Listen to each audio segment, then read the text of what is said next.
হে সুখদেব কহিলেন, হে রাজন, চিত্রকেতু একদিন ভগবত প্রদত্ত বিমানযোগে ভ্রমণ করতে করতে দেখলেন যে মণিগণের সভা মধ্যে মহাদেব উমাকে করে লইয়া বাহু দ্বারা আলিঙ্গনবদ্ধ অবস্থায় রইয়াছে।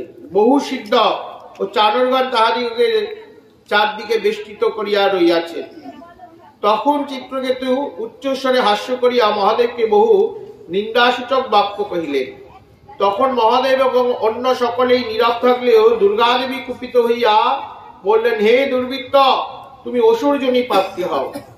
অনন্তর চিত্রকেতু হ্রদ হইতে অবতরণ করিয়া হর পার্বতীকে প্রসন্ন করতে বহু স্তুতি বহু স্তব করিয়া পুনরায় রথে আরোহণ করলেন। সুখদেব কহিলেন, হে রাজন, যাহারা হরিভক্ত পরায়ণ হন তাহারা সর্বত্র তুল্য জ্ঞান সমতুল্য জ্ঞান করিয়া কোনো কিছুতেই ভীত হন না।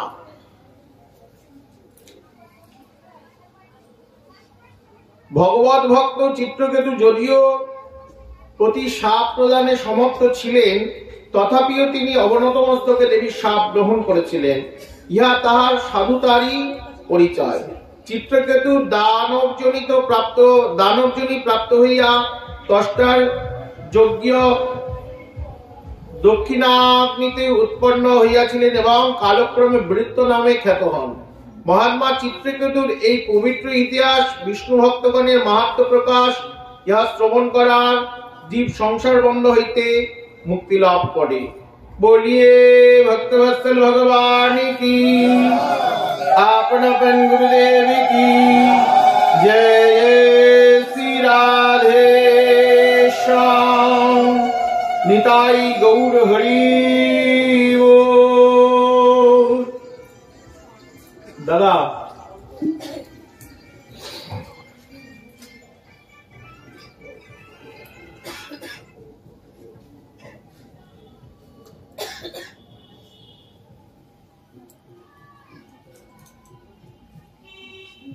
এইভাবে বিষ্ণু ভক্তের মাহাত্ম্য প্রকাশ, ইহা শ্রবণ করিয়া জীব সংসার বন্ধন হইতে মুক্ত হয়। তাহলে সংসার বন্ধন হইতে মুক্ত হবার একমাত্র উপায় হল ভগবানের নাম, গুণ এবং কীর্তন। শ্রী গুরু প্রেমানন্দে নিতাই গৌর হরি বল। জয় জয় শ্রী রাধে শ্যাম।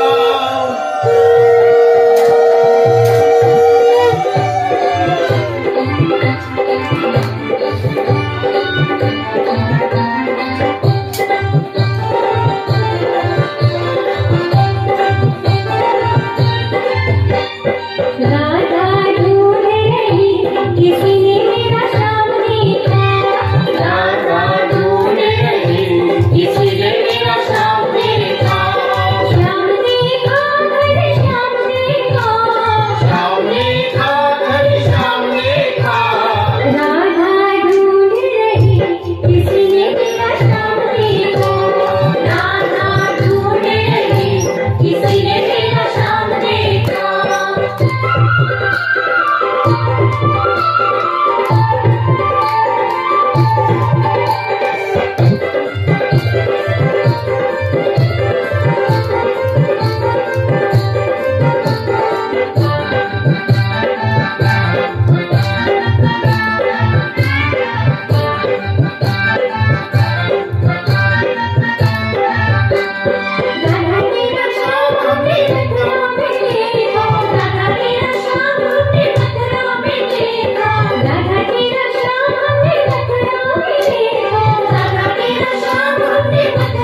यही तराना, गाओ बस बस यही तराना, गाओ बस बस यही तराना, गाओ बस बस यही तराना, गाओ बस बस यही तराना। मनमोहन में तेरा दीवाना, गाओ बस बस यही तराना, गाओ बस बस यही तराना, गाओ बस बस यही तराना। ओ शाम सलोने तू मेरा रिजवार है, शाम सलोने तू मेरा रिजवार है, मेरे मन का मोहन तू दिलदार है।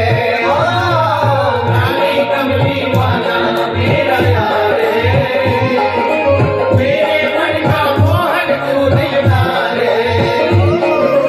काली कमली वाला मेरा यार है, मेरे मन का मोहन तू दिलदार है।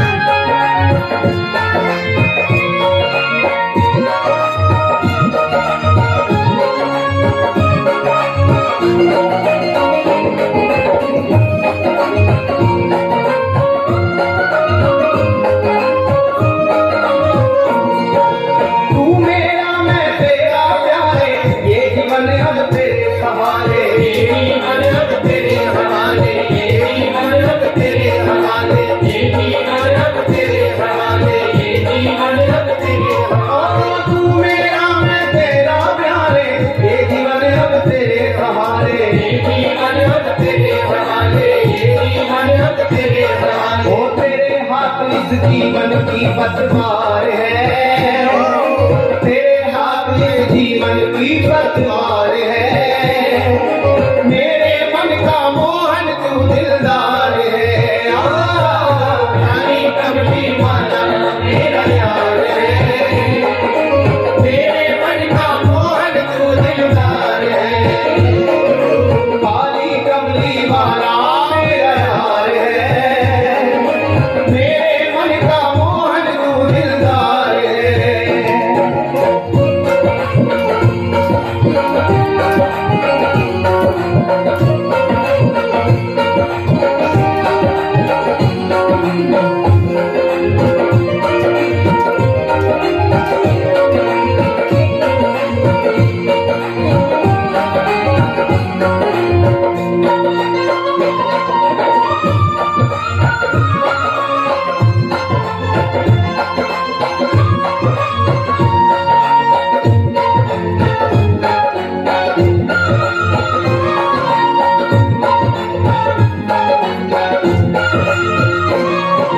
पागल प्रीत की एक ही आशा, दर्द दिल दर्शन का प्यासा, दर्द दिल दर्शन का प्यासा, दर्द दिल दर्शन का प्यासा, दर्द दिल दर्शन का प्यासा, दर्द दिल दर्शन का प्यासा। पागल प्रीत की एक ही आशा, दर्द दिल दर्शन का प्यासा, दर्द दिल दर्शन का प्यासा, दर्द दिल दर्शन का प्यासा। तेरे हर वादे पे मुझे एतबार है, तेरे हर वादे पे मुझे एतबार है, मेरे मन का मोहन तू दिलदार है। काली कमली वाला मेरा यार है, मेरे मन का मोहन तू दिलदार है। काली कमली वाला मेरा यार है, मेरे मन का मोहन तू दिलदार है।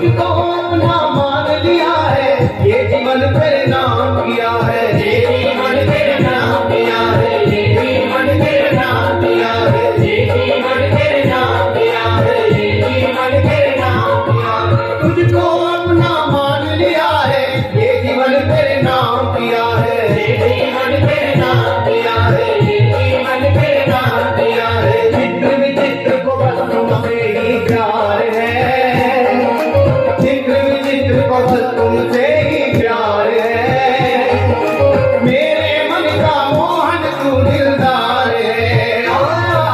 रानी कमली वाला मेरा यार है, मेरे मन का मोहन तू दिलदार है। काली कमली वाला मेरा यार है, मेरे मन का मोहन तू दिलदार है। काली कमली वाला मेरा यार है, मेरे मन का मोहन तू दिलदार है।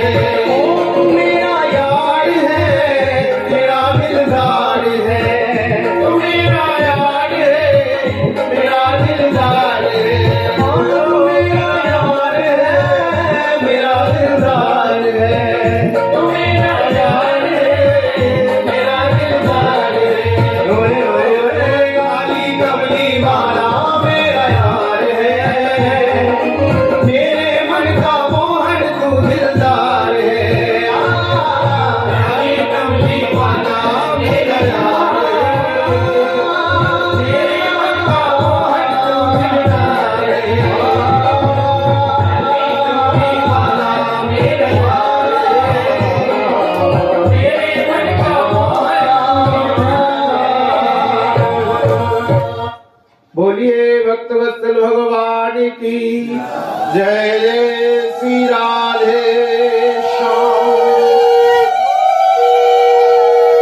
সুতমণি কহিলেন, অনন্তর শ্রী সুখদেব অদিতির পুত্র সূর্যের বংশ বিবরণ এবং মরুকণের উৎপত্তির কথা বর্ণনা করলেন।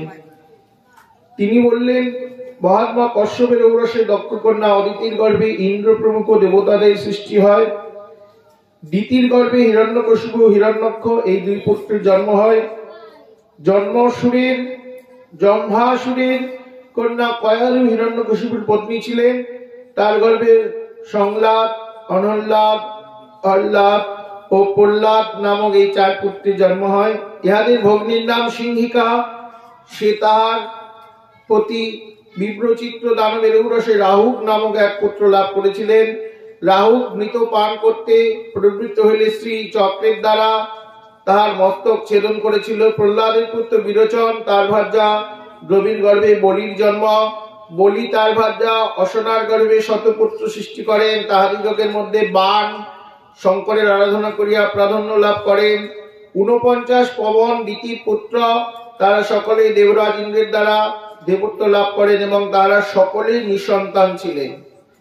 অনন্তর মহারাজ পরীক্ষিত দিতির গর্ভজাত সন্তান অসুর হওয়া সত্ত্বেও কিরূপে ইন্দ্রের দ্বারা দেবত্ব লাভ করেন তাহা জানতে চাইলে সুখদেব কহিলেন, হে রাজন, পরোক্ষভাবে বিষ্ণুর সহায়তা ইন্দ্রই দিতির পুত্রগণকে নিহত করিয়াছেন। এই চিন্তায় দিতি ক্রোধে প্রজ্বলিত হইয়া পাপিষ্ঠ হৃদয় ইন্দ্রের সর্বনাশ করবার কথা চিন্তা করলে কোন একটি পুত্র তাহার গর্ভে জন্মিতে পারে যে ইন্দ্রের গর্ভনাশ করতে সমর্থ, এই অভিপ্রায় দিতির স্বামী কশ্যপকে জানালেন। প্রজাপতি কশ্যপ মনে মনে কুপিত হইয়া নিজেকে ধিক্কার দিয়া দিতিকে বললেন, হে ভদ্রে, তুমি যদি ১ বছর কাল পর্যন্ত একটি ব্রত পালন করতে পারো তবে তোমার ইন্দ্রঘাতক এক অসুর বান্ধব একটি পুত্র জন্মিবে। সকল বিষয়ে সংযত রহিয়া এই ব্রত পালন করতে হইবে। প্রাণীবর্গের প্রতি হিংসা বা আক্রোশ করবে না, মিথ্যা কথা বলবে না, অপবিত্র বস্তু স্পর্শ করবে না, ক্রুদ্ধ হইবে না, দুর্জনের সহিত আলাপ করবে না, অধৌত বস্ত্র পরিধান করবে না, শূদ্র দ্বারা আনিত এবং রজস্বলা দ্বারা দৃষ্ট অন্ন ভক্ষণ করবে না, অঞ্জলি দ্বারা জলপান করবে না, প্রাতকালে ও সায়ংকালে শয়ন করবে না। তাহলে তোমার একটা পুত্র হবে যে ইন্দ্রকে বধ করতে পারবে। এখন যদি গর্ভে সন্তান সঞ্চার হয়, একটা দামি মোবাইল অবশ্যই রাখতে হবে। সেটা দেখে দেখে ছেলেটার মাথা মোবাইলের মতন করে ফেলবে। এখন দেখি খাওয়াতে গেলেও মোবাইল, খেতে বসে মোবাইলটা নিয়ে খেতে বসে গেল। আবার বাচ্চাগুলোকে খাওয়াচ্ছে মায়েরা, তারাও মোবাইল দেখেই খাওয়াচ্ছে। তাহলে ছেলেটা ভবিষ্যতে তো মোবাইলের মতনই আচরণ করবে, এটা তো নিঃসন্দেহে। তখন ডাক্তার, কবিরাজ, ওঝাবাড়ি মনসা বাড়ি, শীতলা বাড়ি, কালী বাড়ি, যত বাড়ি আছে সব বাড়িতে ঘুটে খেলেও কিছু হবে না, কেন ওর মাথাটা তো আগেই নষ্ট হয়ে গেছে। সোহাগ দেখানো খুব ভালো, কিন্তু সেই সোহাগটা মাত্রাহীন হয়ে গেলে কিন্তু খারাপে পরিণত হবে। আর ওই আশেপাশে বৃদ্ধাশ্রমের টিকিটটা খুঁজে রেখে দিও যারা সোহাগ দেখাচ্ছ।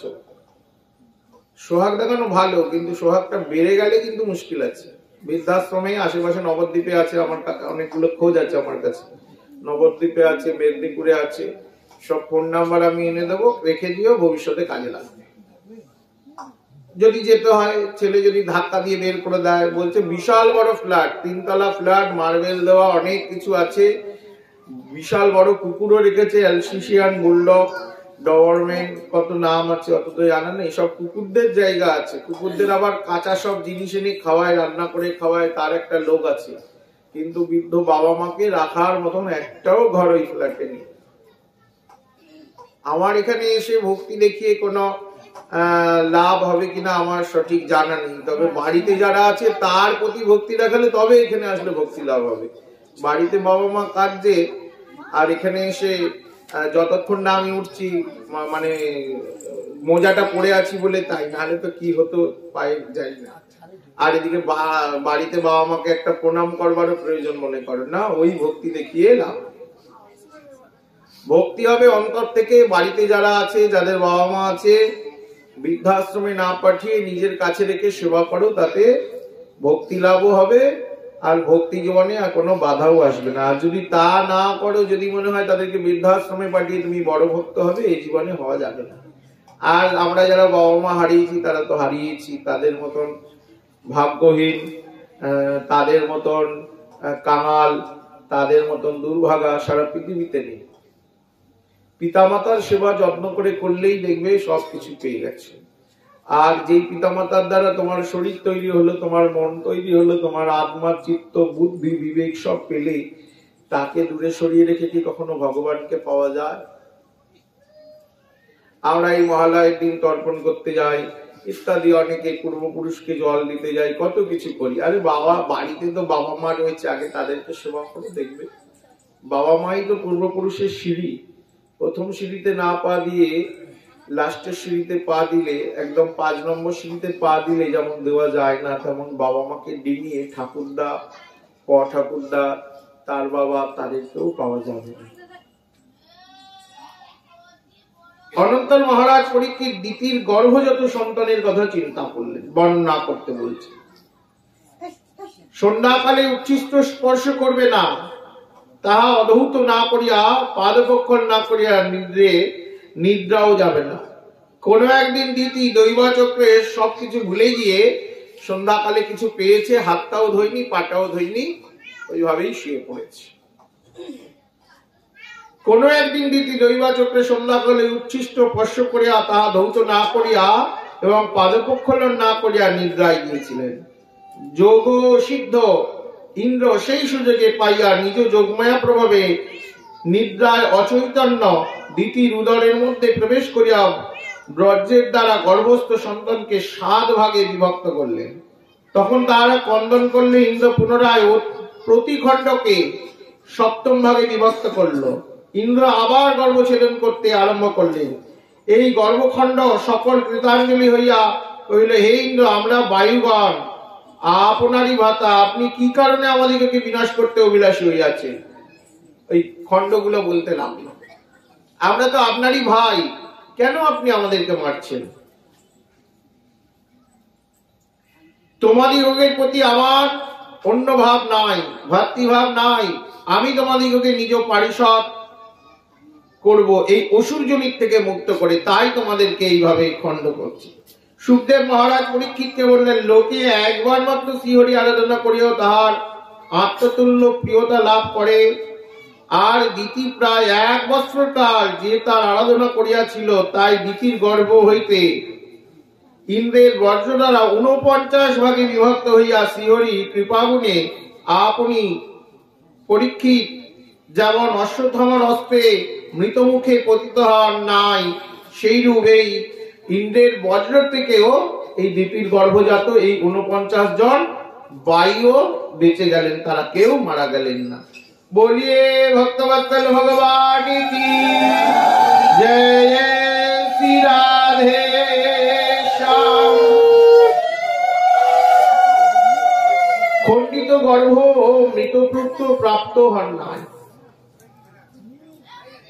সেই মরুদগণ ইন্দ্রের সহিত মিলিত হইয়া 49 দেবতা হইয়া দিতির গর্ভ হইতে নির্গত হইল। হে রাজন, ব্রতের মাহাত্ম্য গুণে নিন্দিত বৃত্তগুলি দূরীভূত হইয়া দেবতুল্যা দিতি নিদ্রা হইতে জাগরিত হইয়া ইন্দ্র সহ সেই জ্যোতিষ্মান পুত্রগণকে দেখতে পাইলেন এবং পরম সন্তোষ লাভ করলেন।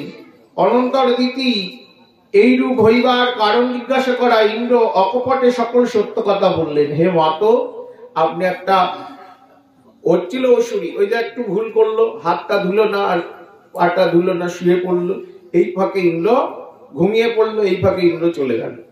চলে গিয়ে ভাবলো যে এদেরকে যদি আমি এইভাবে খন্ড খন্ড না করি, এরা তো অসুর হবে, তাহলে তো আমার আবার বিপদ।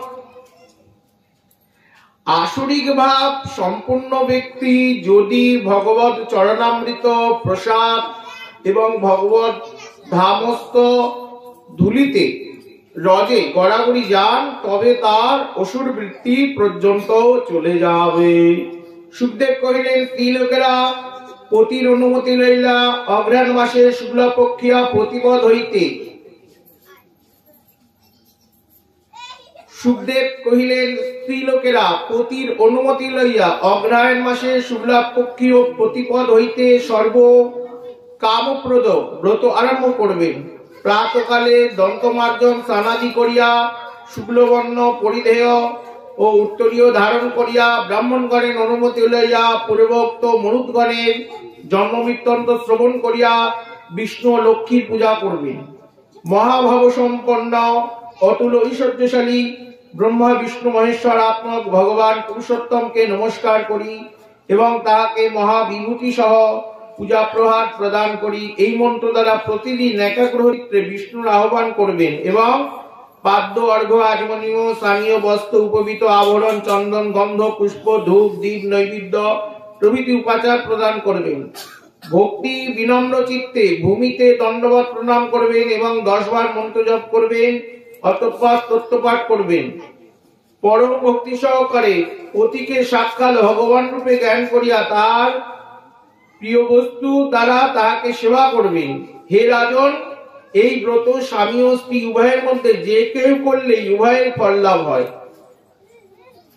এগুলো ব্রতের নিয়ম। এই ব্রত যে কেউ করুক, যদি স্বামীও করে তাহলে দুজনের ফল লাভ হবে, বা স্ত্রী করলেও ফল লাভ হবে। কি ফল লাভ হবে? সুসন্তানং জন্মানি প্রতিহু, সুসন্তান জন্ম। কিন্তু নিয়মগুলো মানতে হবে। ভালো ছেলের মা হতে গেলে একটু ভালো হতে হবে। গানে শুধু বলে গেলে হবে না, আবার যদি পাঠাও দয়ালে ভব মাঝারে কৃষ্ণ ভক্ত মায়ের গর্ভে জন্ম দিও মনে। মা কৃষ্ণ ভক্ত হয়েছে, তোমার কি? তুমি তো গিয়ে মামার বাড়িতে ছিলে। এই যে যত অসুররা ছিল দেখো গিয়ে সব মামার বাড়ির থেকে শিক্ষা লাভ করেছে। ওই জন্য অনেক আগে মেয়ে দেখতে গেলে দেখতো তার মামার বাড়ির আচার আচরণটা কেমন। বেশিরভাগই মামার বাড়িতেই, সব মামার বাড়ি তো আর কংস আর রাবণের মতন মামার বাড়ি নয়। সেখানে থাকলে তো সেই রকমই তৈরি হবে। আর মোবাইলটা ঘাঁটতে না দেওয়াটাই ভয়। এমন একটা রোগ আসছে, এরপর চোখ মন সব ভুলে যাবে, বাড়ির সামনে দিয়ে ঘোরাফেরা করে বাড়িতে ঢুকতে পারবে না। মোবাইলটা ঘাটা বন্ধ করতে হবে এবং হরিভজনে মন দিতে হবে। এই ব্রত স্বামী ও স্ত্রী উভয়ের মধ্যে যে কেউ করলেই উভয়ের ফল লাভ হয়। অতএব পত্নী কোনো কারণে অসমর্থ হলে পতি একাগ্রচিত্তে সাধন করলে অবশ্যই তার সন্তান লাভ হবে। প্রহ্লাদ ভক্তিমক্ষণং হিরণ্যক্ষং বিদারণং সর্বাসুর ভয়ং যুক্তং নরসিংহং নমস্তুতে। সৌনকালী মুনিগণের প্রতি সুতমুনি কহিলেন, অনন্তর মহারাজ পরীক্ষিত সুখদেবের প্রতি জিজ্ঞাসা করেন, হে ব্রাহ্মণ, আমার মনে এক সংশয় উপস্থিত হইয়াছে। ভগবান বিষ্ণু সাক্ষাৎ পরমানন্দ স্বরূপ, স্বয়ং সকল প্রাণীর পক্ষে তুল্য প্রিয় সুহৃদ। তাই হইলে তিনি বিষয়যুক্ত ব্যক্তির ন্যায় ইন্দ্রের ইষ্ট সাধনের জন্য দিতির পুত্রদ্বয়কে বধ করলেন কেন? সুখদেব ঋষি কহিলেন, হে মহারাজ, আপনি উত্তম প্রশ্ন করিয়াছেন। কারণ ভগবান বিষ্ণুর চরিত্র কথা অতীব অদ্ভুত। এই চক্রধারী মধুসূদন কখন মিত্রকে শত্রুরূপে পরিণত করেন, আবার কখন শত্রুকে কৃপা করিয়া উদ্ধার করেন। হে রাজন, আপনি যেমন প্রশ্ন করলেন, অনুরূপ প্রশ্ন করিয়াছিল আপনার পিতামহ মহারাজ যুধিষ্ঠির দেবর্ষিপদ নারদ ঠাকুরের নিকটে। তাহার প্রশ্নের উত্তরে দেবর্ষি যা বলেছিল, এইখানে আমি কীর্তন করিতেছি। দেবর্ষি নারদ বলেন, হে মহারাজ যুধিষ্ঠির, এক সময় ব্রহ্মার মানসপুত্র চতুষ্ষণ বৈকুণ্ঠে লক্ষ্মীনারায়ণকে দর্শনের জন্য গমন করলেন। বৈকুণ্ঠের দারিদ্রায় জয় বিজয় তারা বাধাপ্রাপ্ত হইয়া চতুষ্ষণে সাবধান করলেন, অসুর কুলে জন্মগ্রহণ করো, ভগবত বিদ্বেষী হইলে তবে জয় বিজয় মুক্ত হইবেন। সেই জয় বিজয় প্রথম জন্মে কশ্যপ, দ্বিতীয় পুত্রদ্বয় হিরণ্যক্ষ ও হিরণ্যকশিপু। শ্রী বিষ্ণু বরাহমূর্তি ধারণ করিয়া হিরণ্যক্ষকে বধ করলেন।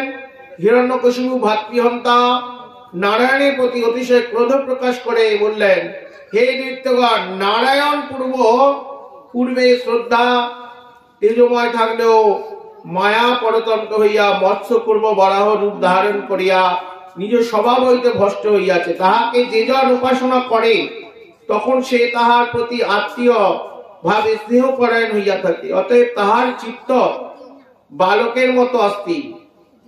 ওই হীন নারায়ণের মস্তক আমি শূল দ্বারা ছিন্ন করিয়া আমার অন্তরের ব্যথা দূর করিব। নারদ বললেন, দানবগণের প্রতি এইরূপ বলিয়া হিরণ্যকশিপু তপস্যা, যাগযজ্ঞ, বেদ অধ্যয়ন, ব্রত নিয়মাদির অনুষ্ঠান নিষিদ্ধ করলেন। তখন তাহার অনুচরগণ স্বর্গলোক বারবার অত্যন্ত উপদ্রব করলে দেবতাগণ স্বর্গ ত্যাগ করিয়া অলক্ষিত ভাবে ভূতলে বিচরণ করলেন। হিরণ্যকশিপু মৃত হিরণ্যক্ষের উদ্দেশ্যে তর্পাঞ্জলি প্রদান করিয়া লোক সন্তপ্ত সকলকে সান্ত্বনা প্রদান করলেন। অনন্তর হিরণ্যকশিপু নিজেকে অজর অমর করবার বাসনায় মন্দর পর্বতে ব্রহ্মাকে সন্তুষ্ট করবার জন্য কঠোর তপস্যা করলেন। সেই সময় দেবতাগণ ভীত ত্যাগ করিয়া পুনরায় স্বর্গলোকে নিজ নিজ পদে অধিষ্ঠিত হলেন। কিন্তু অতিশয় কঠোর তপস্যার পরে হিরণ্যকশিপুর মস্তক হইতে উৎপন্ন ধূম্রযুক্ত তমময় অগ্নি চারিদিকে বিস্তৃত হয়। নদী সমুদ্র সকল কুপিত হইল, দ্বীপ ও পর্বতগণের সহিত পৃথিবী কম্পিত হইল। দেবতাগণ হিরণ্যকশিপু এইরূপ তপস্যায় অত্যন্ত সন্তপ্ত হইয়া স্বর্গপুরী ত্যাগ করিয়া ব্রহ্মলোকে গমন করিয়া ব্রহ্মাকে এই বিপদে হাত হইতে রক্ষা করতে বললেন। দেবতাগণের বাক্যে ব্রহ্মা হিরণ্যকশিপুর নিকটে গমন করিয়া তাহাকে বরদান করতে চাইলে হিরণ্যকশিপু কহিলেন, আপনার যদি আমাকে বর দিতে হয় তাহলে অমরত্ব দান করুন, আমি যেন অমর থাকি। বলে, দেখো হে বড় বড় শ্রেষ্ঠ, আপনাকে আমি নমস্কার করি। হে প্রভু, আপনি যদি আমাকে আমার অভিপ্রেত বর দান করতে পারেন তাহলে ঠিক আছে, নাহলে আমার অন্য কোনো বরের অভিলাষা নেই। কি বর? তাহলে আমাকে এই বর দিন যে আমি যেন সকল প্রাণীর শ্রেষ্ঠ সৃষ্টি প্রাণী সৃষ্টি করিয়েছি তাহাদিগের দ্বারা। বলছেন অমরত্ব তো বর পাওয়া যাবে না। হিরণ্যকশিপু একটু অসুর তো একটু চালাকি করলেন, বলছে ঠিক আছে, আমার অমরত্ব বর দিতে হবে না, আপনার সৃষ্টিকারী সৃষ্ট কোন প্রাণীর দ্বারাই আমার যেন মৃত্যু না হয়, আপনার সৃষ্টির যে প্রাণী আছে। ঠিক আছে, তথাস্তু। গৃহের মধ্যে বা বাইরে যেন আমার মৃত্যু না হয়, তথাস্তু। দিন বা রাত্রে যেন আমার মৃত্যু না হয়, তথাস্তু। জলে স্থলে বা আকাশে আমার যেন মৃত্যু না হয়, তথাস্তু। কোন অস্ত্র শস্ত্রের দ্বারা আমার মৃত্যু যেন না হয়। বলছে ঠিক আছে, তাও তথাস্তু। তাহলে আকাশেও মরবো না, জলেও না, গৃহের বাইরেও না, দিনেও না, রাত্রিরেও না, এবং আপনার সৃষ্ট কোন প্রাণীর দ্বারা যেন আমার মৃত্যু না হয়। কেউ যেন আমাকে যুদ্ধে পরাজিত করতে না পারে। ব্রহ্মা বরদান করলেন। ইন্দ্র ব্রহ্মার এই বরদান পেয়ে হিরণ্যকশিপু নিজেকে অমর এবং অজেয় মনে করতে শুরু করলেন। সেই দানব এইরূপ বর প্রার্থনা করলে ব্রহ্মা কহিলেন, হে বৎস, তুমি যে বর প্রার্থনা করেছ তাহা যে কোনো পুরুষের পক্ষে অতীব দুর্লভ। তথাপিও তুমি কঠোর তপস্যার দ্বারা আমাকে পৃথক করিয়েছ, তাই তোমাকে ইহা প্রদান করলাম। নারদ বললেন, এইরূপ বরদান করিয়া ব্রহ্মা তথা হইতে অন্তর্হিত হইলে হিরণ্যকশিপু বরলাভ করিয়া ভ্রাতা হিরণ্যক্ষের বিনাশের স্মরণ করিয়া ভগবান বিষ্ণুর প্রতি বিদ্বেষ পোষণ করলেন। অনন্তর স্বর্গ, মর্ত্য, পাতাল, দেবাসুর, মনুষ্য, গন্ধর্ব, যক্ষ, রক্ষ, কিন্নর সকল প্রাণী ভূপতিকে পরাভূত করিয়া বিশ্ব তেজারূপে নিজেকে প্রমাণ করলেন। নন্দন কাননাদি শোভিত স্বর্গরাজ্য অধিকার করিয়া ইন্দ্রের বাসভবনে বসতি স্থাপন করলেন। এইরূপ সকল দিক অধিকার করিয়া যথা অভিলাষিত ভোগবাসনা চরিতার্থ করলে সেই দানবের তৃপ্তি হইল না। দৈত্যাপতি তার পত্নীর গর্ভে 4টি পুত্র সৃষ্টি করলে তাহারি যোগের মধ্যে কনিষ্ঠ প্রহ্লাদ সত্য প্রতিজ্ঞ, জিতেন্দ্রীয়, সকল প্রাণীর প্রতি সমদৃষ্টি সম্পন্ন। তিনি বাল্যকালে কোনো ক্রীড়াদিতে আসক্তি ছিলেন না, সকল সময় শ্রীবিষ্ণুর পদে তাহার চিত্ত সমর্পিত। তাই পুত্র প্রহ্লাদের প্রতি হিরণ্যকশিপুর অতিশয় ক্রোধ ছিল। আচ্ছা, বীজটা তো অসুরের, কয়াদিও অসুরের কন্যা, তাহলে কি করে ভক্ত হলো? বলছে যখন হিরণ্যকশিপুর কয়াদু যখন গর্ভবতী ছিলেন, ইন্দ্র তখন এই কয়াদুকে হরণ করেছিল। বলছে একে তো এর বাবার গলায় বাচ্চিটা, আবার এর পেটে একটা অসুর, একে বধ করতে হবে। তখন দেবর্ষিপাদ নারদের কৃপাতে কয়াদু দেবর্ষিপাদ নারদের আশ্রমে গিয়ে হরিকথা শ্রবণ করেছিলেন। সন্তান গর্ভে আসার সঙ্গে সঙ্গে মোবাইল শ্রবণ করলে বাচ্চা মোবাইলের মতন হবে, আর হরিকথা শ্রবণ করলে কল্যাণের মতন হবে। এটা তো আমার মুখের কথা নয়, ভাগবতের কথা। যখন এই দেবর্ষিপাদ নারদের সাধুর সঙ্গ করলো, সাধুর আশ্রমে থাকলো, সাধুর আশ্রমে তো আর অখাদ্য কুখাদ্য হবে না, প্রসাদ হবে, প্রসাদ পেল। হরিকথা শ্রবণ করতে করতে করতে করতে যখন বেরালেন, ঘনিষ্ঠ হলেন, তখন তার সমস্ত কিছু হরিময় হয়ে গেছে। যেদিকেই দেখছেন সেদিকেই দেখছেন হরি, সর্ব জগৎব্যাপী হরিময় দেখছেন প্রহ্লাদ মহারাজ। প্রহ্লাদের প্রতি প্রহ্লাদের বাবার যে তীব্র রাগ ছিল, তীব্র ক্রোধ ছিল, কিসের জন্য না তিনি হরি সাধন করেন বলে। ষণ্ড, অমর্ক, শুক্লাচার্যের 2 পুত্র, 2 শিষ্যের দ্বারা প্রহ্লাদকে গুরুকুলে পাঠানো হলো। কিছুদিন পর হিরণ্যকশিপু ফিরে আসলেন, প্রহ্লাদকে অতীব যত্ন করে আদর করে কোলে বসিয়ে বলছে, বাবা বলতো জগতের সর্বশ্রেষ্ঠ কি? শ্রবণং কীর্তনং শ্রবণং বিষ্ণু শরণং পাদ সেবনং অর্চনং বন্দনং দাস্যং সখ্যং আত্মনিবেদনম ইতি পুংসাং পিতা বিষ্ণু ভক্তিশ্চ লক্ষণাৎ ক্রিয়তে ভগবদ্ভক্ত্যাদ তন্মতা হি মুত্তমম। বলছে জগতের শ্রেষ্ঠ হলো ভগবানের নাম শ্রবণ করা, কীর্তনাদি করা, বিষ্ণু স্মরণ করা, বিষ্ণু সেবা করা, তার অর্চন করা, বন্দন করা। বলছে এগুলো জগতের শ্রেষ্ঠ। বলছে হ্যাঁ, এগুলোই পিতা জগতের শ্রেষ্ঠ। শুক্লাচার্যের পুত্রদ্বয় ষণ্ড অমর্ককে ডাকলেন, এই তোমরা একে কি শিখিয়েছ? আত্মনিবেদন, এই নববিধা ভক্তি যে অধ্যয়ন দ্বারা চিত্ত ভগবান বিষ্ণুতে সমক্ষ অর্পিত হয়, আমি তাহাকে উত্তম অধ্যয়ন মনে করি। হ্যাঁ, এইটাই উত্তম অধ্যয়ন। হিরণ্যকশিপু বলছে হ্যাঁ পিতা, আমার গুরুর নিকটে সেইরূপ অধ্যয়নের সম্ভাবনা নাই। হে মহারাজ যুধিষ্ঠির, হিরণ্যকশিপু পুত্রের উপর এই কথা শুনে ক্রোধে কম্পিত হইয়া পুনরায় জিজ্ঞাসা করলেন, রে দুর্মতি, যদি তুমি গুরু উপদেশ এইরূপ শিক্ষা না পাইয়া থাকো, তবে এই অসাধুমতি কোথা হইতে শিক্ষা করলে? তদুত্তরে প্রহ্লাদ বলিলেন, বাহ্যিক বিষয় সমূহকেই যাহারা পরমার্থ বলিয়া মনে করে, এই রূপ দুরাশয় জনগণ পরমার্থিক গতি ভগবান শ্রীকৃষ্ণকে কিছুতেই জানতে পারে না। হে পিতা, বিষয় ক্রিয়া শূন্য উদার চেতা মহতত্ত্ব মহাত্মম ব্যক্তিগণের চরণ রেণু দ্বারা যে পর্যন্ত অভিষিক্ত না হওয়া যায়, সে পর্যন্ত বেদ বর্ণিত কাম্যকর্মের অনুষ্ঠান করলেও মানবের মতি সংসার দুঃখ নাশক শ্রী নারায়ণের চরণ কমল স্পর্শ করতে পারে না। পিতা, এই বাহ্যিক জগৎ, এই জড়জাগতিক বিষয় আপনি ছেড়ে দিন, অবশ্যই নারায়ণের চরণ স্পর্শ করতে পারবে। নারদ বললেন, প্রহ্লাদ এই পিতাকে নানা কথা বলিয়া নীরব হইলে দৈত্যরাজ ক্রুদ্ধ হইয়া পুত্রকে নিজ কোল হইতে ভূমিতে ফেলিয়া দিলেন, বলছে যাও একে নিয়ে গিয়ে সাপের গুহার কারাগারে রেখে দাও।